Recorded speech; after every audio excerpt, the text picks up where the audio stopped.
कृषि उपज बाजार समिति जिला कांगड़ा के चेयरमैन निशु मोंगरा ने फतेहपुर के अनाज मंडी रियाली का अधिकारियों के साथ निरीक्षण किया है।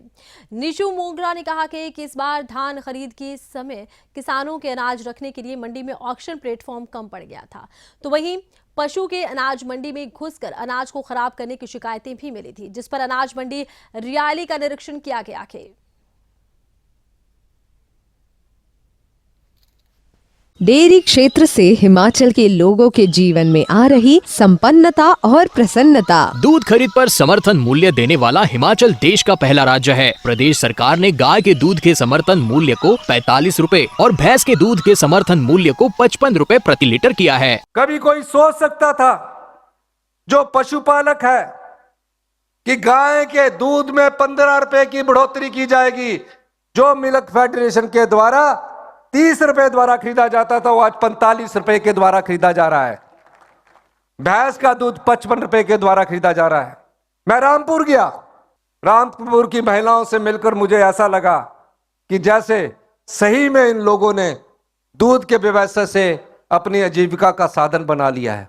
रोडू गया, कहा कि यहाँ 5,000 की क्षमता 20,000 की क्षमता कीजिए। प्रदेश सरकार ने जिला शिमला को 25 करोड़ 67 लाख रुपए के 50,000 लीटर प्रतिदिन क्षमता वाले नए दुग्ध प्रसंस्करण संयंत्र की दी सौगात। दत्तनगर में स्थापित संयंत्र की क्षमता अब बढ़कर हुई 70,000 लीटर प्रतिदिन। संयंत्र में तैयार किए जाएंगे फ्लेवर्ड मिल्क, दही, घी, मक्खन, पनीर, लस्सी और खोए के उत्पाद। क्षेत्र की 271 दुग्ध सहकारी समितियों से जुड़े 20,000 किसान होंगे लाभान्वित। जिला कांगड़ा के डगवार में 225 करोड़ रुपए की लागत से निर्मित हो रहा है अत्याधुनिक मिल्क प्लांट, जिसके लिए दूध संग्रहण के लिए 247 दुग्ध सहकारी समितियों को किया गया गठित। दूध की खरीद में पारदर्शिता सुनिश्चित करने के लिए शुरू की जाएगी डिजिटल प्रणाली। डेयरी क्षेत्र का करके विकास, किसानों की आय को बढ़ाने के मुख्यमंत्री ठाकुर सुखविंदर सिंह सुक्खू के सफल हो रहे प्रयास। सूचना एवं जनसंपर्क विभाग हिमाचल प्रदेश सरकार द्वारा जनहित में जारी। हमारा निवेदन आपसे यही है कि पिछले 3-4 साल के अंदर मैं पूरी जितनी भी समस्याएं तो हमारी बहुत हैं, लेकिन जैसे जैसे मौसम बदली होते हैं हमारी जो समस्याएं हैं उनमें भी बदलाव आता रहता है। लेकिन जो मंडी जब यहाँ पे नहीं थी तो हमारे जो किसान थे वो पंजाब की मंडियों की तरफ रुख करते थे। 3 साल शायद हो चुके हैं मंडी यहाँ पे बनी हुई। हमने जो मंडी थी वो एक हमारा जो पंचायत का ग्राउंड है, स्कूल का शायद ग्राउंड है हमारा, बास्केटबॉल के ग्राउंड के अंदर हमने एक टेम्परेरी मंडी का जो स्थापित की थी सरकार के द्वारा।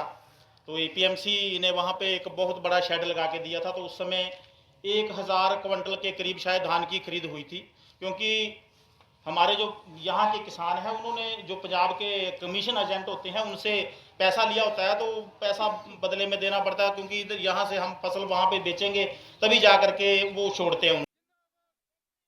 ये कृषि के प्रति सक्रिय रहे हैं।